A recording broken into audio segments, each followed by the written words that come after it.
Well, good morning. My name is Paul Douglas, and I'd like to welcome you to the Emotional Intelligence for Administrative Professionals workshop. I appreciate the fact that you've chosen to attend this program and take 5 hours out of your busy days to devote to this important topic. I think it's one of the most important topics we can deal with, but it's also, I think, one of the most fun. But it takes some concentration, it takes some quick thinking.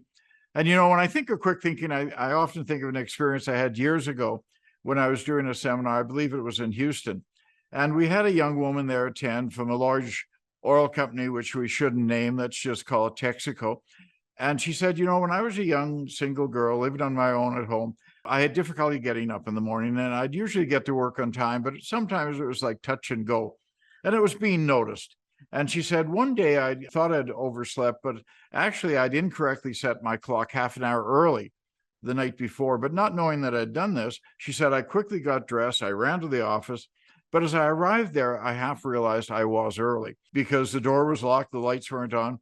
And she said, as I used my key to open the door to the office, I could hear the phone ringing across this big, long office. And she said, I ran over there and I grabbed this thing in the fifth ring and said, hello. And the guy on the other end said, hello, is this Texaco? And she said, yeah, Texaco. And he said, is Mr. Smith there? Smith was one of the big bosses, I guess. And she said, no. And he asked another question or two, and likewise, she answered in monosyllable. Finally, this guy, out of frustration, said to this young woman, do you know who you're talking to? And she said, no. And he said, this is Mr. Anderson, the president of Texaco in New York City or wherever it was. And she said, oh, do you know who this is? And he said, no. And she said, good, and hung up the phone and came in at the proper time, which I thought was a great example of quick thinking. That's the kind of thinking we need from you here today. So let's get started on this topic. Highly effective administrative professionals have something in common, and it isn't their technical skills or a high IQ. Research indicates that the most successful administrative professionals have a high degree of emotional intelligence. Daniel Goleman, a Rutgers psychologist who has studied the link between emotional intelligence and organizational success for decades, calls emotional intelligence the sine qua non of leadership, something that's absolutely indispensable or essential. Without it, an individual can have the best training in the world.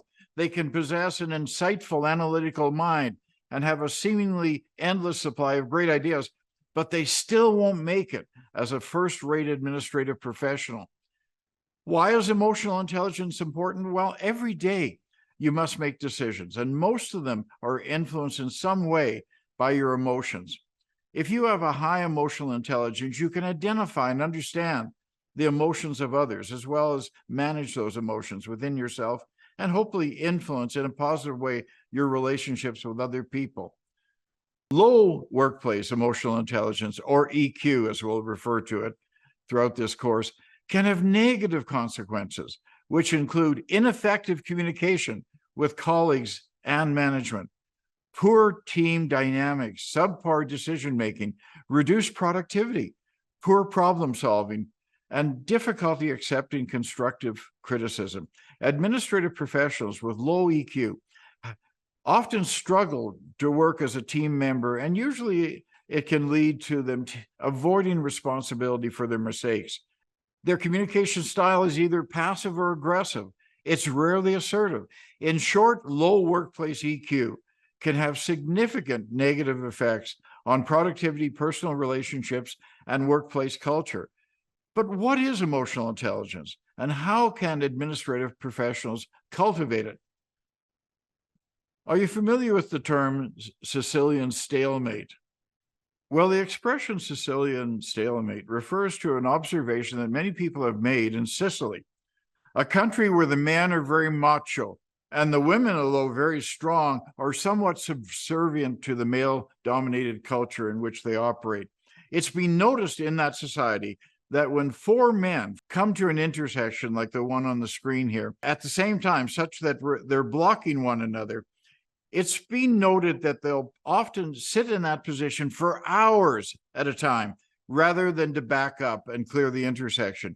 I mean, obviously, if one person were to simply back up, it would clear the intersection. Everybody would go along their merry way. But I'm not going to be the one to back up. You're going to have to be the one to back up, because to back up is for me to give in. And I'm sorry, But in this culture, you don't give in.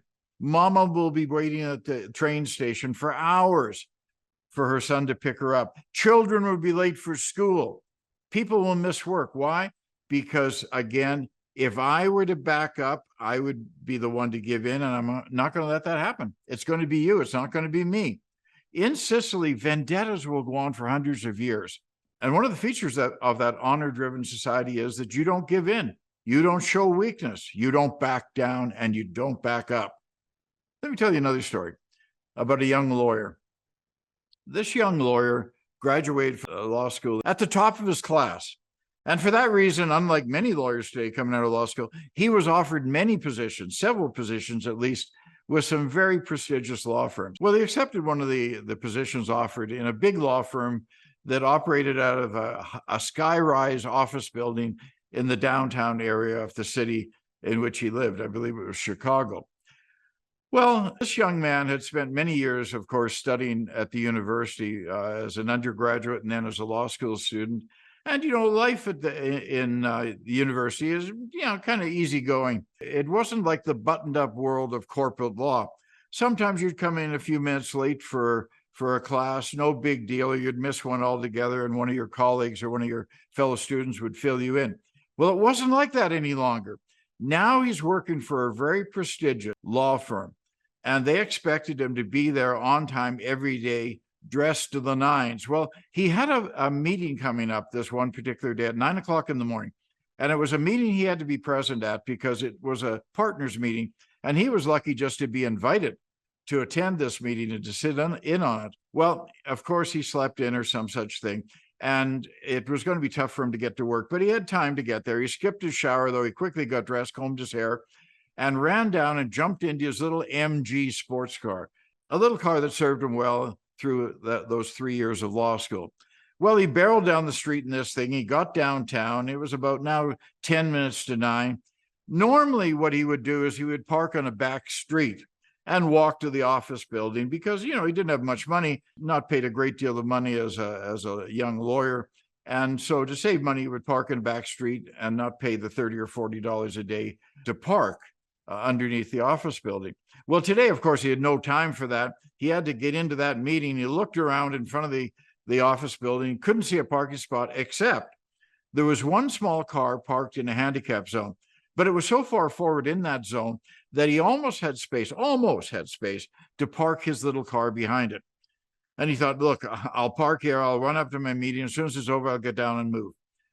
So he did that. He drove right up to the bumper of the car in the handicap zone, locked his car, and ran across the street to his meeting. And as he looked back, he could see his car was hanging maybe a foot and a half over the end of the handicap parking zone. Anyway, he went to his meeting. Everything went well. People noticed he was there. And after the meeting, he went back to his office, which was more of a cubicle than an office, and forgot all about parking his car there and started to get to work on whatever case he was involved in. One of his colleagues, though, said to him, Bob, you drive an MG, don't you? And he said, yeah, I do. And he said, is it red? And Bob said, yes, it is. And his colleague said, well, someone's just across the street here towing one away. That's not yours, is it? And he thought, oh, God, yeah. Look, thank you. He grabbed his jacket. He ran down, didn't even take the elevator, out onto the street. The tow truck driver was there, but he hadn't yet put the thing on the hook. And he said, whoa, hold on. I'm here. I'll move it right now. And the tow truck driver said, sorry, bud, I got a call from the cops. I got to tow you. And he said, look, but I'm here. You don't need to tow me. I'll just take it away myself. And he said, no, sorry, bud, gotta tow you away. And by the way, you've got a $400 citation under your windshield wipers. The young lawyer said, look, come on, give me a break. I can't afford the $400 fine, let alone whatever this is going to cost me to tow and get this car out of storage. And the guy said, not my problem. And at that moment, he pulled the lever and the back end of the MG went up in the air. Well, the lawyer was absolutely livid. He said to the tow truck driver, you're an absolute animal to do this. Don't you have any common decency? Didn't you ever make a mistake in your life? Come on, give me a break. What a jerk. What a creep. You could have just as easily let me drive this thing away. What is with people like you? I just can't understand it. He felt like hitting the tow truck driver, but he didn't. But as he was walking back past the tow truck, he lifted his foot and he kicked the side of the door on the tow truck such that he made a fairly impressive dent in it. Well, the tow truck driver looked up, and with this sardonic look in his eyes, he lifted his arm and he pointed down the street to the squad car who was watching all of this taking place. Well, in a moment or two, the lights were on, the cop car came down, and the young lawyer was in the back of the squad car, being taken downtown to be booked for whatever kicking a tow truck is. Well, he got downtown, and the booking sergeant said, "Yeah, that was a stupid thing to do. But look, you gotta see the judge, in the morning, and straighten this thing out. I'm sure you can fix it. But sorry, I can't let you out of here until you post a bond, and then post that, and away you go." And he said, "Well, how much is the bond?" $500. And he said, so the young lawyer went to pull out his credit card, and the cop said, No. Sorry, we don't take plastic here. It's got to either be a certified check or cash. And the lawyer says, "Cash? Who walks around? I certainly don't walk around with $500 in my pocket." And the cop said, "Look, I'm trying to help you, but you got to pay the bond." Well, the lawyer says, "Can I make a phone call?" And the cop said, "Of course, yeah." So he picks up the phone. He phones his girlfriend, who's at work. And he says, "Sally, I need you to come down to the police station. I got arrested. I just need to post bail to get out of here." And she says, "What? You got arrested for what?" And he says, "It's nothing. It's just a misunderstanding. But I need you to go to an ATM, get $500, and come down here. And do it now. I don't want to be here, okay?" She said, "Well," he says, "Look, I'll explain when you come. Just get the money and come down." Well, she gets the $500. She comes down. They post the bond. He's released. But on the drive home, they have this humongous fight. She says, "How irresponsible was that? What were you thinking? We can't afford that fine, let alone what all this is going to cost you now, and getting your car out of storage. My mother said you were too irresponsible to move in with, and I think she was right. What a stupid thing to do." Well, the whole evening was like this, talking about his stupidity. And in the morning, when he got to the office, he was immediately called in to one of the partners' offices, who said, "Look, we watched this little melodrama going on outside our office building yesterday. I got to tell you, this is a very conservative law firm. We're not used to seeing our associates, even junior associates, being hauled away in handcuffs. Get your act together." Now, I mean, one of the other partners said I should let you go. I'm not going to do that. But come on, grow up. Don't make these kind of mistakes, all right? You're a lawyer, for goodness sake. Well, what did these two little vignettes have in common? What do they suggest? They both represented situations where an emotional response or a lack of emotional control resulted in a significant negative consequence. They also showed how an unwillingness to compromise or cooperate resulted in frustration and failure. Social psychologists have found that cooperation is a deeply ingrained aspect of human behavior. So deep, in fact, that it's likely wired into the structure of our brains. This need for cooperation and compromise reaches deep into our evolutionary past. Some evolutionary biologists theorize that human societies developed a deep emphasis on cooperation precisely because human beings aren't shy about resorting to violence. War, for example. Cooperation may have developed in human societies because the result of refusing to compromise and cooperate were just too dangerous. The problem that we have with compromise and cooperation, however, is that it requires sacrifice. Our closest personal relationships require sacrifice. In fact, some would say that it's the very definition of what it means to be truly in love with another person, your ability to sacrifice for that person. The rules at work are changing. We're being measured by a different yardstick. It would seem that it's not always the brightest, hardest working individuals who succeed. It's been observed, and you've no doubt even observed it yourself, that it's not the most intelligent, well-educated people who achieve the greatest success in life. In fact, it would appear that sometimes the opposite is the norm. It's not altogether how smart you are. It's not how much education you have. It's not solely your technical expertise, but increasingly you're being judged by how well you handle yourself with other people. This yardstick is increasingly being applied in the choice of who will be hired and who will not be hired, who will be promoted and who will be passed over, as well as who will be let go and who will be retained. Not education, not experience, not knowledge, not IQ. None of these are adequate predictors of why one person succeeds and another person does not. There's something else going on which society doesn't altogether account for. Look at valedictorians. Now, a valedictorian, as you're probably aware, of course, is the person at high school or college that has achieved the greatest academic success. They've got the highest GPA or grade point average. And for that reason, they're asked to speak. It's not the most popular student. In fact, they're rarely the most popular student. It's the most academically brilliant person at college that's asked to be the valedictorian. William Spady, who studied and tracked the careers of valedictorians, found, however, that as a group, they did rather poorly in life, in their careers and in their personal relationships. In evaluating their career success, he used words such as dismal.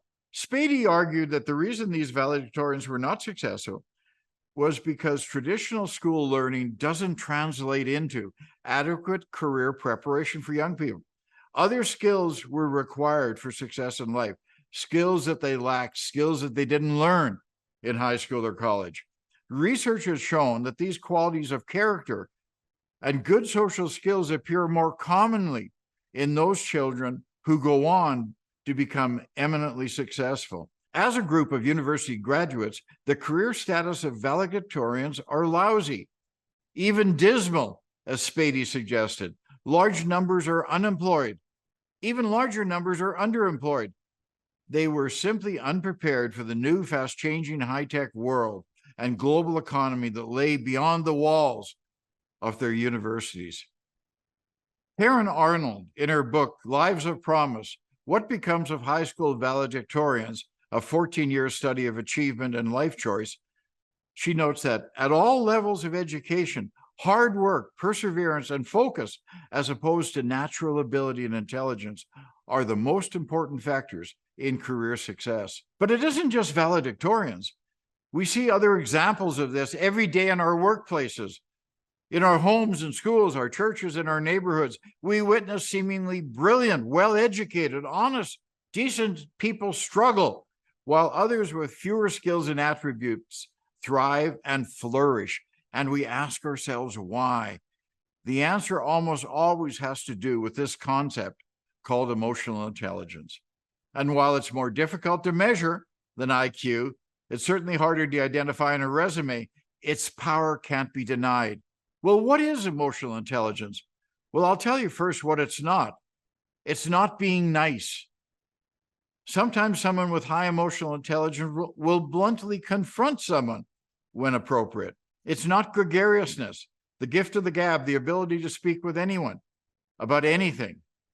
Often those with high emotional intelligence are quiet, introspective, circumspect, and they seem to listen more than they speak. It's not about giving free rein to feelings and emotions and their expressions, letting it all hang out, as we used to say at university in the 60s. Rather, emotionally intelligent people manage their feelings. And notwithstanding John Gray's Men Are From Mars and Women Are From Venus book, emotional intelligence is not something that most women have and most men don't. We all have a unique profile of emotional intelligence, strengths and weaknesses, independent of gender. Gray has sold a lot of books, but if men are from Mars and women are from Venus, John Gray's theories are from Uranus.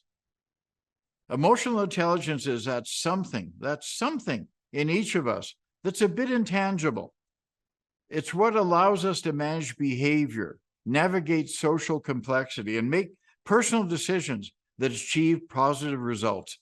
The roots of the emotional intelligence movement trace back to the early days of the 20th century, in which a new movement emerged that sought to measure cognitive intelligence, or IQ.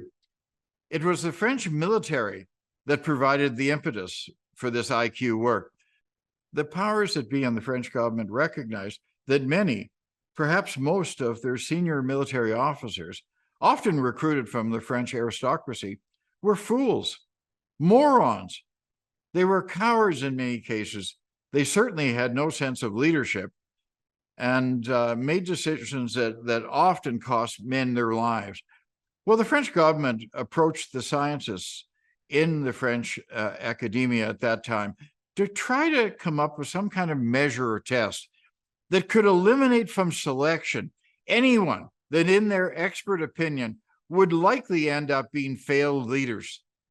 Industry, of course, quickly jumped on this bandwagon because, again, for them, having the same experience, they wanted some type of instrument that could afford them the luxury of recognizing at the recruitment stage who is likely to be successful and who is likely to fail. Well, these scientists came up with something that we've come to know as the IQ test. In fact, it was a little Frenchman by the name of Albert Binet, a psychologist who was hired by the French army, who did most of the important work in IQ testing. Prompted by the work of Binet, American psychologist Daniel Wexler developed his own version of the IQ test that probably some of us in this room, if not all of us, have experienced at some point in our educational background. You've seen tests like this, I'm sure. You can recall tests of this nature where you'd ask a question such as, which of the five choices makes the best comparison? Live is to evil as 5232 is to, and then it would give you a series of choices. Well, obviously, evil is the reverse in terms of the lettering as the word live. So 5232 would be the reverse of 2325. Another example would be something like this, where they show you little boxes at the top. You know, these two little triangles on top of one another would be to the two rectangles or the two squares next to each other, as the two squares on top of one another would be to, and then you had to identify what the next symbol would be. While the IQ test was highly successful at doing what it was designed to do, that is, identify those who were intellectually gifted and those who were less so, both industry and the military were very disappointed at the ability of the IQ test to do what they wanted it to do, and that is to predict who would succeed and who would not. They found a very low correlation, for example, between a high IQ and success, achievement, or even happiness. Many people with high IQs were unable to manage their behaviors or get along well with other people. It wasn't, however, until the 1980s that EQ, emotional intelligence, took on its current name, following some powerful studies conducted at Yale University by Peter Salovey and John Mayer, linking high EQ to high success and happiness. You should note that there's no correlation, incidentally, between IQ and EQ. This is good news because you can't change your IQ. IQ is essentially your ability to learn, and it'll be the same at 16 as it will be at 60. EQ, on the other hand, is a very flexible skill, and it can be readily learned. Personality forms the final piece of the puzzle. It, too, cannot be used to predict EQ. And also, personality, like IQ, is fixed and pretty much unchangeable. These three together, then, IQ, EQ, and personality, or what we'll call in this seminar behavioral style, are the best way to evaluate a person, to determine what makes them tick. The four EQ skills, the four emotional intelligence skills, tend to pair up under two competencies: personal competence and social competence. Personal competence is composed of self-awareness and self-management. It's the ability to stay aware of your emotions and to manage your behavior and tendencies. Social competence is composed of your ability to understand other people's behaviors, motives, and actions, and to manage your relationships with them. Emotional intelligence is also not a passing fad, like the 1-minute manager or quality circles or Japanese management, nor is the idea of emotional intelligence altogether new. Descriptions of emotional intelligence are as old as the Bible or the ancient Greek writings or even Shakespeare, because they all talk about the emotional side of reason as a fundamental element of human nature.